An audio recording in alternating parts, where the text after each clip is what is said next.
Tout a commencé par l'arrivée de Volodymyr Zelensky à Washington dans un contexte de tensions diplomatiques croissantes. Son objectif est clair, un nouveau soutien militaire et économique de la partie des États-Unis pour obtenir la résistance face à la Russie. Accueilli par Donald Trump, le président américain lâche un mot d'humour, ce qui annonce une soirée tendue.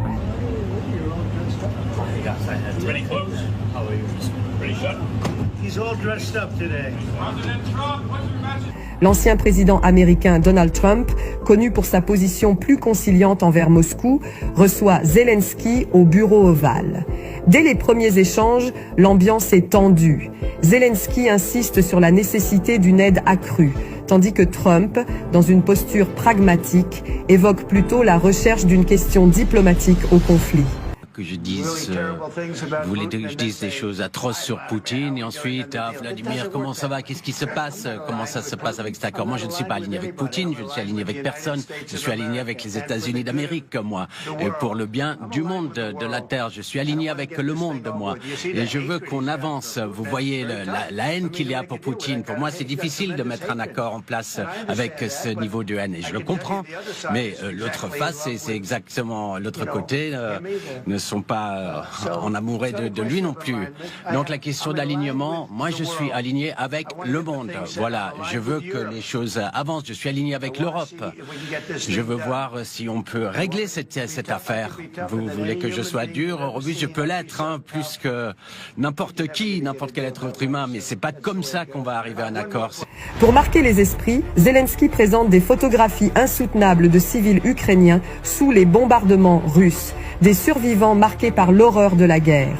Il cherche ainsi à démontrer que Vladimir Poutine est responsable d'atrocités et que le soutien américain est crucial pour éviter une catastrophe humanitaire encore plus grande.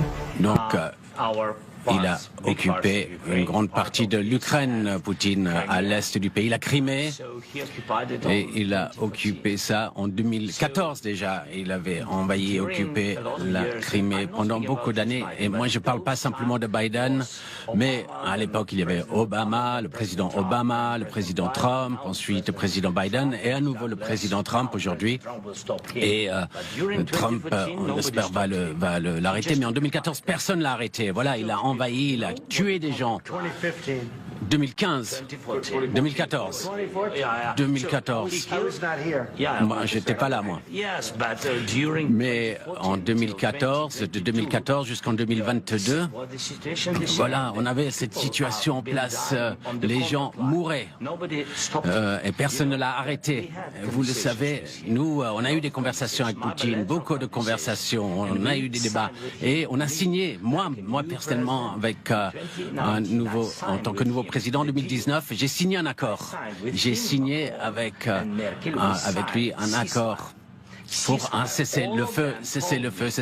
Tous m'ont dit, tout le monde m'a dit que on a signé, c'était un contrat, avec un contrat de gaz, oui, mais après, cessez-le-feu, il l'a pas respecté, il a tué nos gens, il n'a pas échangé de prisonniers. On a signé pour un échange de prisonniers aussi, il ne l'a pas fait.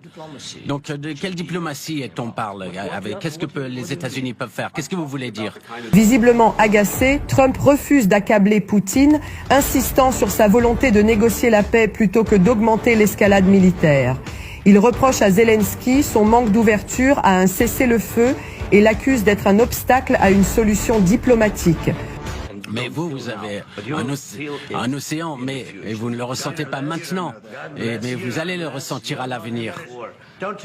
Non, ne dites pas ce qu'on va ressentir. On essaie de résoudre un problème. Ne nous dites pas, n'essayez pas de nous dire ce que nous allons ressentir.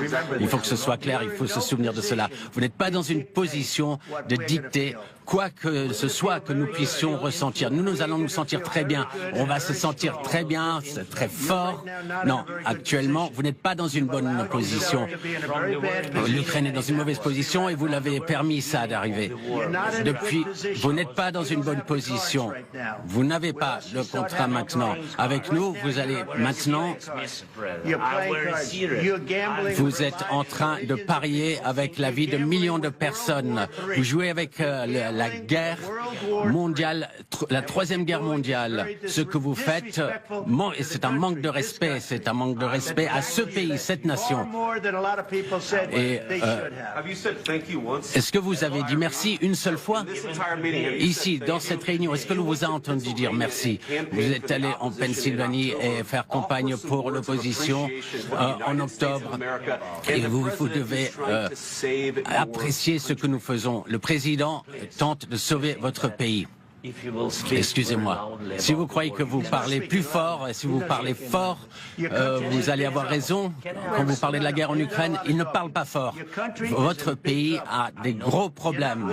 Et vous n'êtes pas en train de gagner, vous n'êtes pas en train de vaincre. Mais il y a beaucoup de chances que vous puissiez vous en sortir grâce à nous. Monsieur le Président, depuis le début, nous avons été seuls. Et on vous a dit merci. On vous a donné... Avec le président stupide, on vous a donné 350 milliards de dollars. On vous a donné des équipements et du matériel militaire. Vous vous êtes servi de notre équipement. Si vous n'aviez pas notre équipement militaire, cette guerre aurait été finie en une quinzaine de jours. Oui, d'accord, en 3 jours. Voilà, ça c'est en 2 semaines. Ok, bien sûr, c'est ça. Ça va être difficile. Ça va être difficile d'arriver à un accord comme ça. J'ai dit merci beaucoup de fois, Monsieur Vance. Et il y a des désaccords, il faut l'accepter, ça. Il faut qu'on avance et plutôt que de se battre devant les caméras. Vous avez tort, on sait que vous avez tort. Moi, je crois que c'est bon que la population américaine voit ce qui se passe, c'est important. C'est pour ça que je continue cette discussion et ces échanges. Vous devez être reconnaissant. Les gens sont en train de mourir, vous n'avez plus de soldats, vous commencez à ne plus avoir de soldats. Ce serait une bonne chose.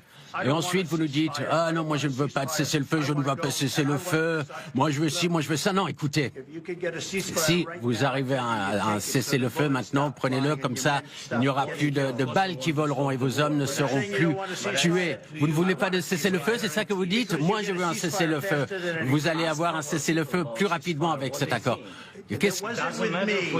Vous pensez que je ne veux pas de cessez-le-feu? Qu'est-ce que vous pensez? Il y a quelqu'un qui s'appelle Biden, c'était pas une personne intelligente.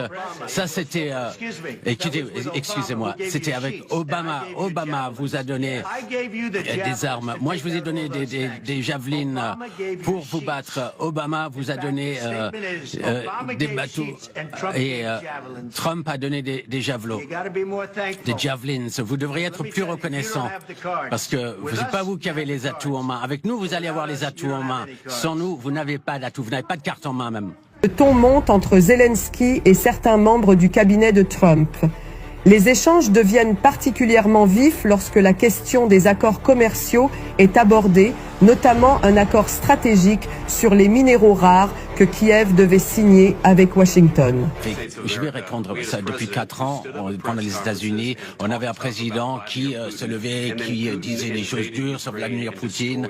Et Poutine a ensuite envahi l'Ukraine et détruit une grande partie du pays. Le chemin vers la paix, la prospérité, c'est peut-être au travers de la diplomatie. On a essayé de faire comme Biden voulait le faire, voilà, en gonflant les muscles, en disant voilà, c'était ce qui comptait. L'Amérique, ce qui fait de l'Amérique un bon pays, c'est l'Amérique qui entre dans la voie diplomatique. Et ce que fait le président Trump? Je peux réagir.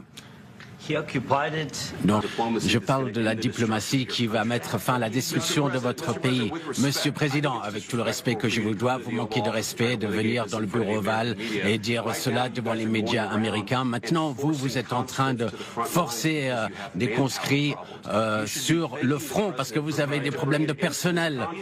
Vous devrez être content que le président entre dans ce conflit.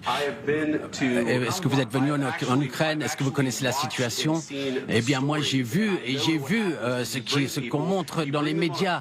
Et voilà, vous amenez des gens, vous faites des tours de propagande. Est-ce que vous n'êtes pas d'accord que vous avez des problèmes, que vos militaires ont des problèmes, que vous n'avez pas assez de monde et vous manquez de respect de venir dans le bureau ovale et d'attaquer l'administration qui essaye de prévenir la destruction de votre pays? Alors, il y a beaucoup de questions là. En commençant depuis le début, tout d'abord, pendant la guerre. Tout le monde a des soucis, tout le monde a des problèmes, même vous. Qu'est-ce qui se passe si la Russie met en place ça? Si une bombe vous tombe sur la tête maintenant? Moi, je ne le sais pas. Ils n'ont pas respecté le cessez-le-feu avec Biden. Ils ne respectaient pas Biden. Ils ne respectaient pas Obama. Moi, ils me respectent. Laissez-moi vous dire. Poutine a fait beaucoup avec moi. Il y avait une fausse chasse aux sorcières. Voilà, vous connaissiez ça. Il y avait Biden a lancé une fausse chasse aux sorcières, Hillary Clinton aussi, c'était une arnaque démocratique. Et il a traversé cela, Poutine. On l'a accusé de plein de choses. Il y avait une chasse aux sorcières, mais il n'avait rien à faire là-dedans. C'est sorti de la salle de bain de Biden, de la chambre à coucher de Hunter Biden. Et ensuite, on a dit, ah voilà, il y a ce laptop d'enfer a été fait par la Russie. C'était une arnaque. Et il a supporté ça. On l'accusait de tout cela, de toutes ces choses. Moi, tout ce que je puis dire, c'est cela. Peut-être qu'il n'a pas respecté des accords avec Obama, avec Bush, et peut-être avec Biden. Peut-être il l'a fait, je ne sais pas. Moi, je ne sais pas ce qui est arrivé. Mais avec moi, il n'a pas brisé les accords. Il veut qu'on arrive à un accord. Je ne sais pas si on va pouvoir le faire. Le problème actuellement, c'est que moi, voilà, je vous ai donné la possibilité de faire le dur. Et sans les États-Unis, vous ne seriez pas un dur. Vos gens sont très courageux. Mais soit il faut qu'on arrive à un accord, ou nous on se retire. Et si nous on se retire, vous allez voir ce qui va se passer. Et ça, je ne crois pas que ça va être joli pour vous. Mais voilà, vous pouvez continuer à combattre. Mais vous n'avez pas les cartes en main. Mais une fois qu'on aura signé cet accord, vous serez dans une bien meilleure position. Mais vous n'agissez pas en tant que personne reconnaissante. Et ça, ce n'est pas gentil. Ce n'est pas gentil du tout. Voilà. Et je crois qu'on en a assez entendu, assez vu. Qu'est-ce que vous en pensez? Face à cette impasse, Zelensky décide d'écourter sa visite et quitte Washington sans signer l'accord sur les ressources stratégiques.